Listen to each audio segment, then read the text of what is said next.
This list is going to be controversial.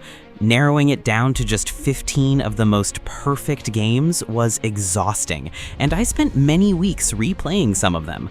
But after a long time, I finally arrived at this list. And honestly, if you haven't played any of these games yet, you'd better hurry up and play them, because we never know when we're going to die.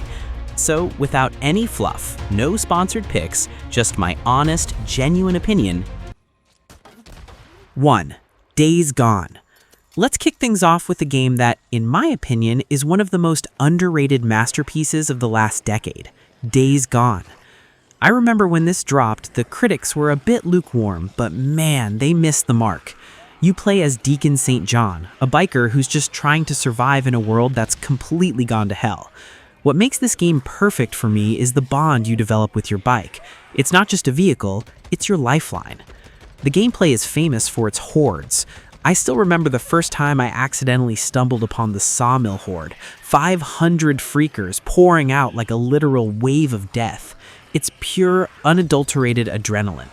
But the heart of the game is the story. It's a slow burn about grief, loyalty, and the bromance between Deacon and Boozer that feels so incredibly real. If I have to be honest, the first few hours can feel a bit like a fetch quest simulator, and the human AI isn't always the brightest. But once the world opens up and you start upgrading your bike and your gear, the loop becomes addictive. It captures that Pacific Northwest vibe perfectly. Beautiful, rainy, and terrifying. It's a gritty, soulful journey that deserves a spot on your bucket list.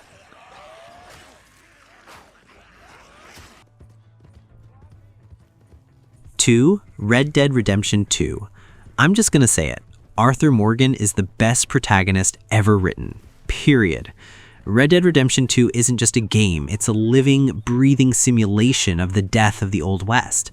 Rockstar's attention to detail is actually insane.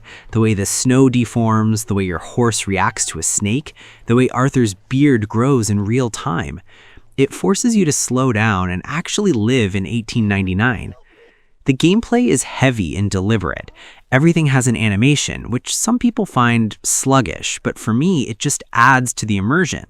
The shootouts are cinematic and brutal, especially with that Deadeye system, but the real magic happens at the camp. Sitting by the fire, listening to Dutch's latest plan while the gang sings songs, it makes the eventual tragedy hit 10 times harder. My only gripe is the mission design is super rigid. If you step 5 feet off the path Rockstar wants you on, you fail. It's a bit of a clash with the freedom of the open world. But the ending? Man, I was a total wreck. It's a 60-hour epic about redemption and the price of loyalty that stays with you forever. If you haven't lived Arthur's story, you haven't seen what this medium is truly capable of. Let's move out, Artyom. Number 3, Metro Exodus. Now, if you want atmosphere that you can practically taste, you need to play Metro Exodus. Moving the series from the claustrophobic tunnels of Moscow to a massive cross-continental train journey on the Aurora was a genius move. Each hub world feels like a different seasonal nightmare, from the frozen ruins of the Volga to the scorching deserts of the Caspian. The gameplay is all about immersion. There's no traditional HUD. You check your physical map, look at your watch to see how much air is left in your filter, and wipe the blood off your gas mask. It makes every encounter with a mutant or a bandit feel desperate. The weapon customization is top tier too. Building a sniper rifle out of scrap metal in the middle of a forest just feels right.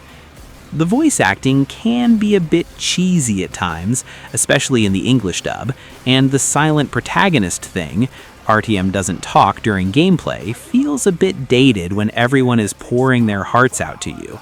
But the tension, the feeling of being a small group of survivors against a world that wants you dead, it's unmatched. The final level in the Dead City is one of the most hauntingly beautiful things I've ever experienced. It's survival horror at its most poetic. Number 4, GTA 5.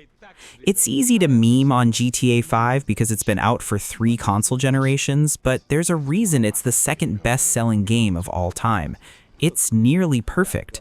Los Santos is a masterpiece of satire. Every billboard, every radio ad, and every NPC interaction is a jab at modern society. The 3 protagonist system with Michael, Franklin, and Trevor was a gamble that paid off perfectly.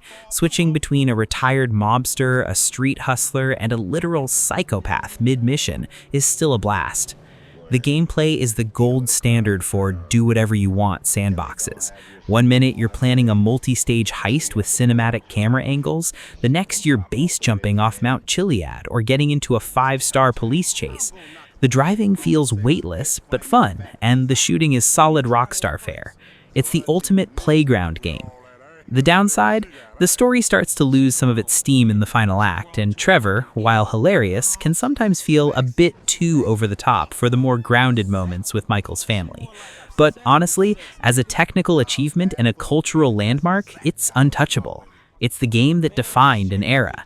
If you've only played the online mode, do yourself a favor and play the campaign. It's a riot from start to finish.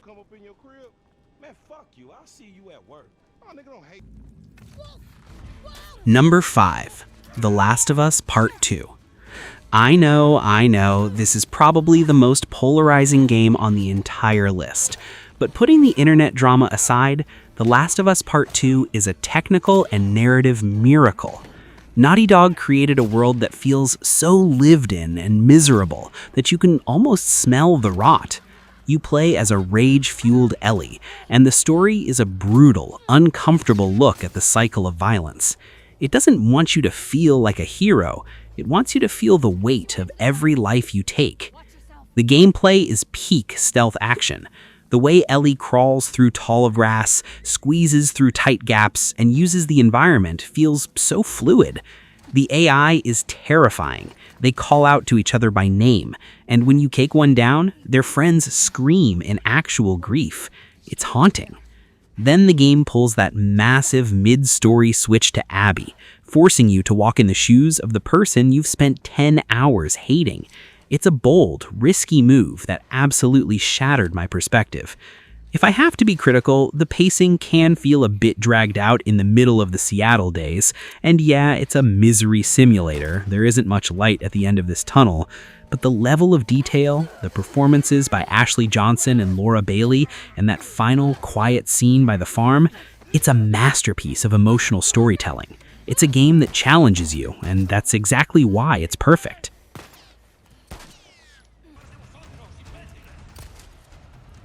6. Resident Evil 4 Remake. How do you remake one of the greatest games of all time? Apparently, you just do what Capcom did with Resident Evil 4 Remake. They took the 2005 original and polished it until it sparkled. Leon S. Kennedy is back, heading to a creepy Spanish village to save the president's daughter, and the vibe is just chef's kiss. It balances campy action and genuine horror better than almost any game out there. The gameplay is where this remake really shines. The new parry mechanic with the knife is a total game changer. There's nothing more satisfying than parrying a chainsaw with a combat knife. It makes the combat feel fast and tactical. The villains, from the big cheese Torres Mendez to the iconic Osmond Sadler, are reimagined with so much more grit. And let's not forget the merchant. I still spend way too much time just listening to him talk while I decide which gun to upgrade. The only downside? Some of the charm from the original's cheesier dialogue was toned down for a more serious tone, which I missed a little bit. But the updated controls and the intense set pieces, like the lake fight or the castle siege, make up for it. It's a masterclass in how to honor the past while pushing the genre forward. It's pure, unadulterated fun from start to finish. 7. God of War 2018. Watching Kratos, the man who literally murdered the entire Greek pantheon, try to be a restrained father to Atreus is one of the best character arcs in history. God of War 2018 was a massive risk, moving to Norse mythology, changing the camera to a tight over-the-shoulder view, and adding a kid. But man, did it pay off. The one-shot camera technique, where there are no cuts for the entire game, makes the journey feel so intimate and unbroken. The gameplay feels heavy and impactful. The Leviathan axe is probably my favorite weapon in any game. Throwing it and feeling it thud back into your hand via the haptic feedback is a dopamine hit every single time. The combat is a brutal dance of ice and fire, and the puzzles are just clever enough to keep you thinking without slowing down the pace. The bond that grows between Kratos and Boy is the real heart here. You feel the awkwardness and the hidden love in every line. My only complaint, the boss variety is a bit thin. You end up fighting a lot of the same trolls in different colors. But the Valkyrie fights, those will test your soul. It's a gorgeous, mature, and deeply personal epic. It took a one-dimensional rage monster and made him human. If you haven't sat through this father-son road trip, you're missing out on a landmark in gaming history. 8. Death Stranding. Alright, let's talk about the walking simulator that actually changed the way I think about games. Death Stranding is Hideo Kojima at his most unrestrained. You play as Sam Porter Bridges, Norman Reedus, a delivery man in a post-apocalyptic world where the dead have come back to haunt the living. The goal? Reconnect America by delivering packages. It sounds like a chore, but it's one of the most meditative and rewarding experiences I've ever had. The gameplay turns the environment itself into the enemy. You have to manage your weight, watch your balance, and plan your route across mountains and rivers. But the social strand system is the genius part. You never see other players, but you see their footprints, the bridges they built, and the ladders they left behind. Finding a generator left by a stranger when your battery's at 1% is a feeling of genuine human connection that no other game provides. I'll admit, the story is peak Kojima. Lots of weird names. Die Hard Man, anyone? And 20-minute cutscenes about ghosts and umbrellas. It can be a bit much. And the combat against the mules can feel a bit clunky. But when that low roar music starts playing as you crest a mountain and see a vast valley ahead of you, man, it's magic. It's a slow burn masterpiece about how we need each other to survive.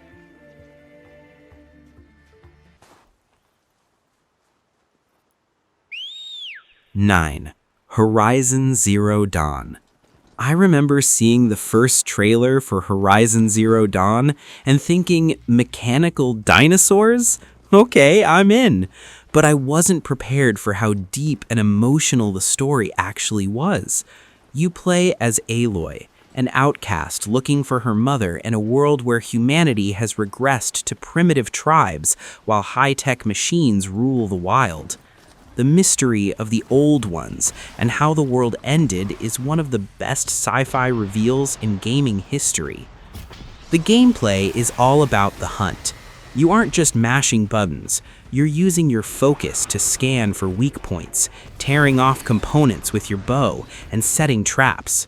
Taking down a massive thunder jaw by using its own disc launcher against it? Man, that never gets old. The combat feels tactical and fast, and the world itself is breathtaking, from the red deserts of Meridian to the snowy peaks of the Noralands. If I have to be critical, the human-to-human combat is definitely the weakest link. It feels a bit floaty compared to the machine fights, and the dialogue animations in the first game were a little stiff before the sequel fixed them. But the core mystery, the feeling of being a hunter in a world that doesn't want you, it's perfect. It's a smart, beautiful, and profoundly original epic.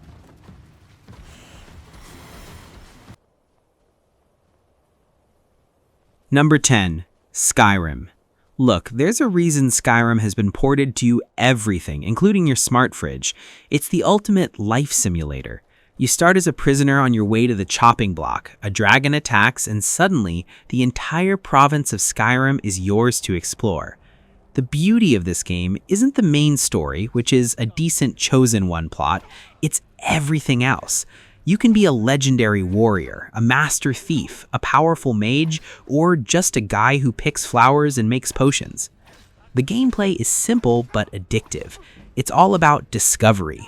You see a mountain in the distance? You can climb it. You see a weird cave? There's probably a 2-hour quest inside involving ancient undead and forbidden shouts. Using the dragon shouts, Fus Ro Da, is still one of the most iconic mechanics in gaming. The sheer scale of the world and the number of stories hidden in every corner is staggering. Now, let's be real. The game is Bethesda buggy as hell. Characters will float away, dragons will fly backwards, and the combat can feel a bit like you're swinging a pool noodle. But none of that matters when you're wandering through a blizzard at night while that epic Jeremy Soule soundtrack kicks in. It's a game about pure freedom. If you haven't lost 100 hours in Skyrim, you haven't fully experienced the RPG genre.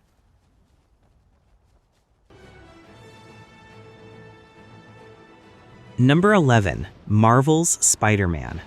Swinging through Manhattan in Marvel's Spider-Man is the most therapeutic thing I've ever done in a video game. Insomniac Games finally nailed the physics. It's not just holding a button, you actually feel the momentum and the weight of Peter Parker as you dive between skyscrapers. I've spent hours just swinging around and doing backflips without even touching a single mission because it just feels that good. The gameplay is heavily inspired by the Arkham games, but with a Spidey twist. It's much more vertical and acrobatic. Using gadgets like the web bomb or the trip mine makes you feel like a genius inventor. But the real surprise was the story. This isn't just a superhero game, it's a Peter Parker story. Watching him balance his messy personal life with the rise of the Sinister Six is genuinely emotional. That final boss fight against Doc Ock, it broke my heart, man. If I have to nitpick, some of the MJ and Miles stealth missions can feel like they're slowing down the pace when you just want to be Spidey, and some of the side crimes can get a bit repetitive after 20 hours, but the heart, the polish, and the sheer joy of being the webhead makes this the best superhero game ever made. It's spectacular, amazing, and totally perfect. 12. Ghost of Tsushima. To wrap up this set, we have Ghost of Tsushima, which is basically a love letter to Akira Kurosawa movies. You play as Jin Sakai, a samurai forced to choose between his code of honor and the dishonorable tactics of a ghost to save his home from the Mongol invasion. The art direction here is just wow. There are no mini-maps or cluttered HUDs. You follow the guiding wind to your destination, which keeps your eyes on the beautiful swaying grass and falling leaves. The gameplay is razor sharp. The swordplay feels rhythmic and lethal. One well-timed parry and you're cutting through enemies like butter. Switching between stances to counter different types of Mongol soldiers makes the combat feel like a tactical dance. But the emotional core is the struggle of Jin's soul. Watching him disappoint his uncle, Lord Shimura, for the sake of his people is a heavy, tragic arc that hits a boiling point in the final duel.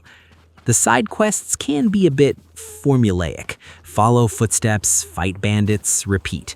But the atmosphere is so thick you won't care. Whether you're writing a haiku by a lake or engaging in a cinematic standoff at sunset, the game is a photographer's dream. It's a focused, beautiful, and incredibly satisfying samurai epic that every single-player fan needs to experience. 13. The Witcher 3 Wild Hunt. I've played a lot of RPGs, but The Witcher 3 is the one that changed my standards for writing forever. You play as Geralt of Rivia, a professional monster slayer, and what makes this game perfect isn't just the epic scale, it's the side quests. In most games, side quests are filler. Here, a random contract to kill a ghost in a well can turn into a 3-hour emotional tragedy. The world feels lived in, dirty, and morally gray. There are no right choices, only lesser evils, and that's what makes it so human. The gameplay is a massive dance of two swords, steel for humans, silver for monsters. And honestly, I love the preparation phase.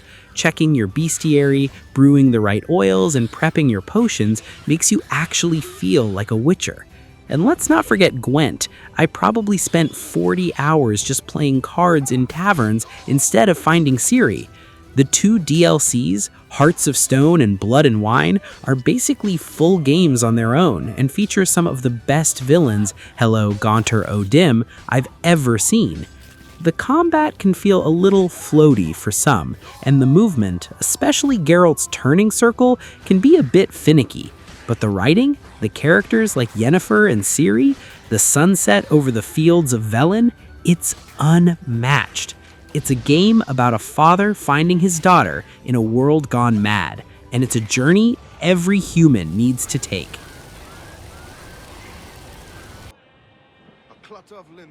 Number 14, Assassin's Creed 4 Black Flag. I know we've had a dozen Assassin's Creed games since this one, but Black Flag is the undisputed king of the high seas. This isn't just an assassin game, it's the ultimate pirate fantasy. Playing as Edward Kenway, a selfish, charismatic Welsh pirate who accidentally stumbles into the Assassin Brotherhood, is such a refreshing change from the usual hero tropes. He just wants gold and glory, and watching his growth into a man of principle is a surprisingly deep arc. The gameplay is a perfect 60-40 split between land and sea, but man, the sea is where the magic happens. Sailing the Jackdaw through a Caribbean storm while your crew belts out the Leave Her Johnny sea shanty is pure bliss. Engaging a legendary Spanish man-o'-war, crippling it with chain shot, and then swinging over to board it in real time, it's cinematic gold. It's the most fun I've ever had in an open-world sandbox. My only gripe? The tailing missions. Ubisoft was obsessed with making us follow NPCs through bushes back then, and it can definitely slow down the pace. But the moment you get back on that ship and see the horizon, you forget all about it.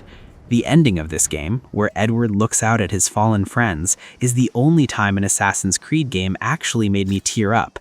It's a legendary adventure that captures the spirit of freedom like nothing else. 15. Elden Ring. And finally, we have the game that redefined the open world genre, Elden Ring.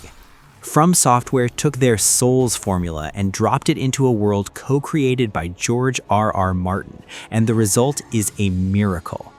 The Lands Between is a world shrouded in mystery. There are no map icons telling you where to go. You just see a massive golden tree on the horizon and a weird tower in the distance, and you just go. It's the purest sense of adventure I've felt since I was a kid.